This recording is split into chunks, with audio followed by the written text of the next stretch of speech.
भासते चित्त स्वभावाय भावाय सर्वभावांतरगच्छति। नमो यन्ताणं नमो यन्ताणं नमो आज्ञानं नमो उज्जयनं नमो लोये सव्वसाहुणं। मंगलम भगवान वीरो मंगलम गौतमो गणि मंगलम कुंद कुंदार्यो जैन धर्मोस्तु मंगलम। सर्वमंगल मांगल्यम सर्वकल्याणकारकं प्रधानं सर्वधर्माणं जैनं जैनम।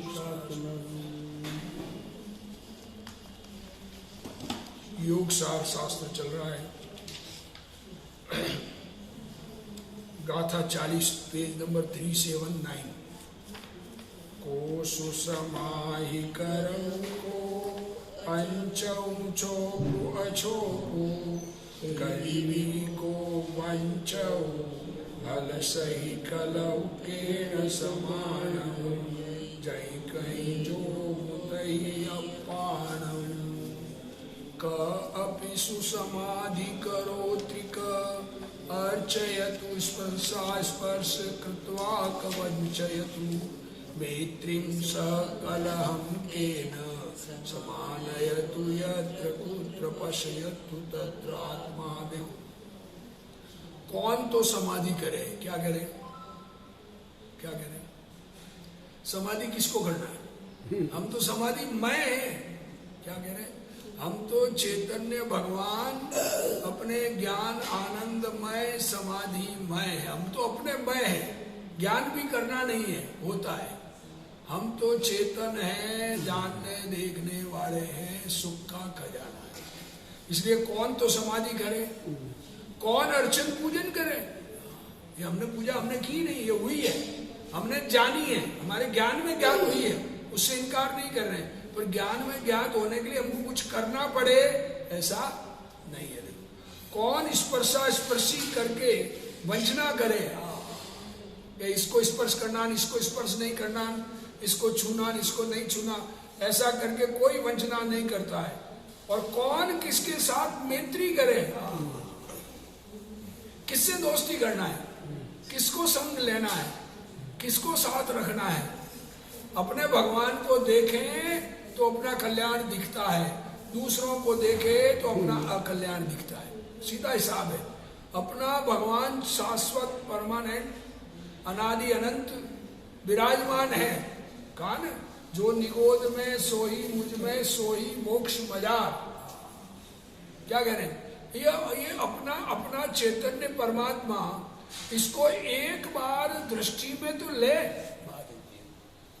उसका विचार ही नहीं है तो अपने भगवान के दर्शन नहीं किए तो जगत के दर्शन किसी काम के नहीं है। देखो इसलिए ये कह रहे, देखो कौन तो समाधि करे, कौन अर्चन पूजन करे, कौन स्पर्शा स्पर्श कर वंचना करे, कौन किसके साथ मैत्री करे और कौन किसके साथ कला करे। क्या करना है? करना क्या है? किसी से झगड़ा करना है, लड़ाई करनी है? कि कोई करते ही नहीं है, हम कर सकते ही नहीं है, होता है उसको जानते हैं। ये ऐसा स्वरूप हम नहीं समझने से हमारा अकल्याण हो रहा है। हम दुखी इसी बात से हैं कि अपने स्वरूप को नहीं समझते और बाहर के चीजों को देखते हैं। जहां कहीं देखे, क्या कह रहे हैं, वहां आत्मा ही आत्मा दृष्टि गोचर होता है। क्या कह रहे हैं? क्या दृष्टि? अपने को देख लिया तो अब क्या क्या क्या देखना है? सारे जगत के जीव भगवान स्वरूप आत्म स्वरूप है और सब अपना कार्य स्वयं करते हैं, किसी और के कारण किसी का कार्य होता नहीं है। और हमारा कोई दुश्मन या दोस्त दुनिया में है ही नहीं, क्योंकि सब अपने अपने कार्य करते हैं। हमको हमारे अंदर में जो इच्छाएं हैं, ये इच्छाएं हमें दुख का कारण है। राग द्वेष मोह भाव ये दुख का कारण है। उनको मिटा, उनको अपना मानना, ये अनंत संसार है। क्या कहा? इच्छाएं मेरी है, मेरी है, मेरी है, मेरी है। अब बुखार आवे ना तो मेरा बुखार, मुझे बुखार चाहिए थोड़ा सा, तो क्या होगा? ये अनजाने में जो अपने जीवों की हिंसा होती है तो वो दुश्मनी रखते हैं कि नहीं रखते? क्या? किसी का घात हो गया अपने द्वारा, हाँ, तो वो दुश्मनी रखते कि नहीं रखते? ऐसा है, कोई कुछ भी करे, हम चैतन्य भगवान में अपने स्वरूप में एकाग्र रहेंगे तो हमारा कल्याण हो जाएगा। पार्श्वनाथ भगवान, कमट ने दुश्मनी 10 भाव तक रखी, क्या फर्क पड़ा भगवान के? अज्ञानी जीव अपने अज्ञान भाव से परिणमन करके स्वयं दुखी होते हैं, दूसरा उससे दुखी नहीं होता। अगर हम किसी से दुश्मनी रखेंगे तो हम दुखी होंगे, हैं? हमें क्रोध आएगा। क्या है कि अपन तो भेदभाव नहीं रख रहे, लेकिन अपने द्वारा अनजाने में कोई घात हो जाए, वो प्रमाद है ना, उसी प्रमाद का तो निषेध कर रहे हैं। अपने चैतन्य भगवान में जब एकाग्र होता है तो वो प्रमाद नहीं होता। अब यूं हिंसा की बात करें, किसी के द्वारा किसी की हिंसा हो गए उसकी बात करें, तो जब भगवान को केवल ज्ञान होता है ना, तो सारे शरीर में निगोदिया जीव सब मरते हैं, तो उस हिंसा का दोष भगवान को है नहीं, है ना। उसी प्रकार हम जब अपने चैतन्य स्वभाव में आश्रित है, अपने में प्रमाद नहीं है, हम बिना देखे डालेंगे और मारेंगे तो ये तो हमारा प्रमाद का दोष है ना। तो देखो, दोष हमेशा हमारे अज्ञान और प्रमाद का है। क्या कहा? उससे प्राणी मर जाते हैं। तो ये हिंसा हमारी वो मरने की हिंसा नहीं है, हमारे में प्रमाद है, उसकी हिंसा है, वो हिंसा है।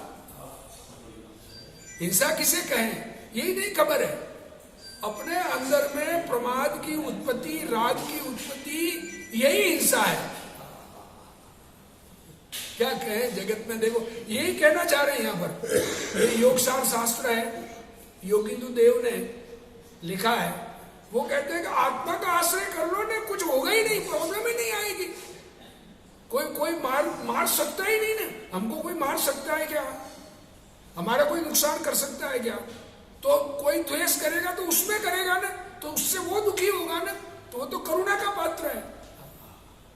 हमें अगर क्रोध आता है, हमें अगर द्वेष होता है, तो इससे हम दुखी होंगे, दूसरे को प्रॉब्लम नहीं होगी। इसलिए अपने द्वेष और क्रोध भाव का अभाव करना, दुनिया को देखने में नहीं लगना। दुनिया जगत तो देखो, जगत में से मोक्ष मार्गी जीव थोड़े होते हैं, जगत में रहने वाले बहुत होते हैं। तो संसारी जीव तो अपने अपने परिणामों के अनुसार परिणमन करते हैं। मुनिराज पर द्वेष करके मुनिराज पर सिगड़ी जला देते हैं, मुनिराज पर शेरनी खाने आ जाती है। मुनिराजों को घानी में पेल दिया, 500 मुनियों को विरोध किया उन्होंने। क्या करें? वो विरोध करेंगे तो उनको कषाय होगी, उनका संसार बढ़ जाएगा। जैसे द्वैपायन मुनि ने विरोध किया, क्रोध आया, तो किसको नुकसान हुआ? द्वैपायन मुनि को नुकसान हुआ ना, उससे दूसरों को तो नुकसान हुआ, वो तो अलग बात है, वो जुदी बात है। पर खुद को कितना नुकसान होता है?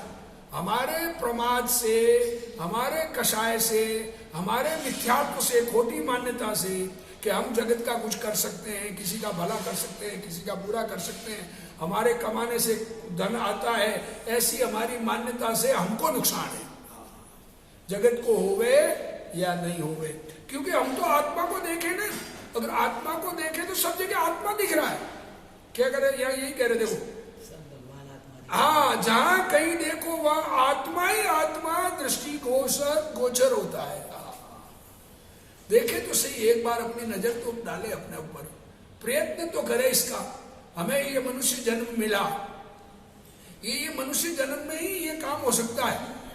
सब मनुष्य जन्म में इज्जत बनानी, किस इज्जत किसकी, कितने काल की, कौन सी इज्जत, समझ में ही नहीं आता है जीवों को।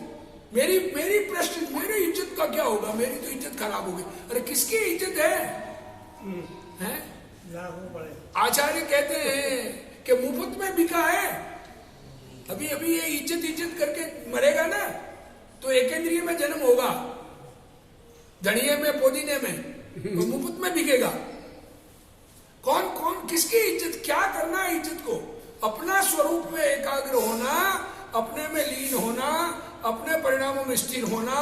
दुनिया हमारी वैल्यू करे या न करे, उससे हमको कोई फर्क पड़ता नहीं है, ये कहना चाह रहे हैं। जगत तो जगत का काम करे, हमको अपना काम करना, हमें दुनिया से क्या करना है।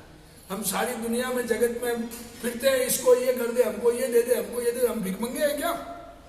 हमको कुछ नहीं चाहिए। जैनी मांगने वाला नहीं होता है, ये कहना चाह रहे थे।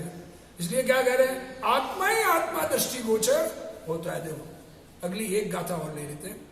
ताम कुत्थितई परिभमई दूतिमताम करेई गुरुए पशाए जामनवी अप्पा देव मुनेई तावत कुतीर्थानि परिभ्रमति धूर्तत्वं तावत करोति गुरो प्रसादेन यावत नेव आत्मदेवम जानाति। देखो क्या कह रहे हैं, जब तक जीव गुरु प्रसाद से आत्मदेव को नहीं जानता, ये जब तक हम अपने आत्मा को नहीं जानेंगे तभी तक वह कुतीर्थों में भ्रमण करता है। ये देवी मुझे तार देगी, ये दुर्गा तार देगी, ये भवानी तार देगी, ये नाकोड़ा भैरू जी कुछ भला कर देंगे। अरे जगत में हमारे अपने परिणामों के अलावा हमारा भला बुरा कहीं होता नहीं, और परिणामों को हम बनाते नहीं। हम अपने चैतन्य स्वरूप में स्थिर हो जाएं तो परिणाम हमारे बदल जाते हैं। ये कहना चाहते हो, जीव गुरु प्रसाद से आत्मदेव को नहीं जाने, क्या कहा, जब तक आत्मा को नहीं जानेगा ना तब तक कुतीर्थों में भ्रमण करता है, और तभी तक वह धूर्तता करता है। देखो धूर्त बना हमेशा अपना अपना काम निकालने के लिए किसी से कुछ कहेगा, किसी से कुछ कहेगा, किसी से कुछ कहेगा, कैसे भी मुझे पोस्ट चाहिए, मंदिर में पोस्ट चाहिए, उसके लिए बात करेगा, उससे करेगा, उससे करेगा। ये धूर्तता है। अपने को करना क्या है जगत में, मिलना क्या है, उससे क्या मिलना है लाभ। क्या हमारे घूमने में तीर्थ स्थान देखना, वो देखना, बाहर में देखने क्या मिलेगा। अंदर में स्वरूप की आराधना करे तो तीर्थ यात्रा सफल है।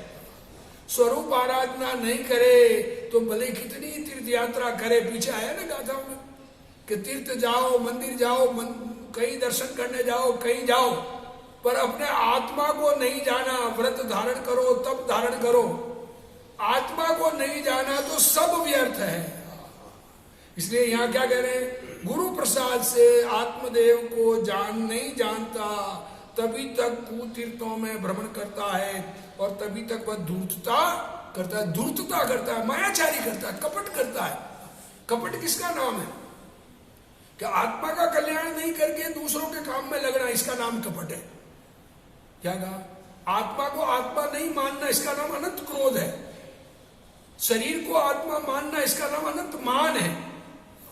ये समझ में नहीं आता है। पर द्रव्य को अपना मानना, यह अनंत घमंड है। और पर द्रव्यों के कार्यों में लगना, आत्मा के कार्य में नहीं लगना। कपट करता है ना कि आत्मा किसने देखा, क्या देखा। अरे स्वयं हाजिर, स्वयं मौजूद, स्वयं भगवान, और दुनिया में कहता है मेरा आत्मा मैंने नहीं देखा। क्या कहे, शराब पिए हुए मोह महामद पिया हुआ, इसको अपना चैतन्य स्वरूप भासता नहीं है। और जगत की उपलब्धि भासती है, जो कि हमारे उपलब्ध कराने से कुछ नहीं होता है। हमारे कमाने से धन नहीं आता है। कोई ये समझे कि मेरी मेहनत से, मेरे कार्य से धन आता है, या मेरे कार्य करने से कोई कार्य होता है, ये मान्यता मिथ्यात्व है, अज्ञान है। ऐसी मान्यता छोड़कर अपने आत्मा का आश्रय करें, इसी बात।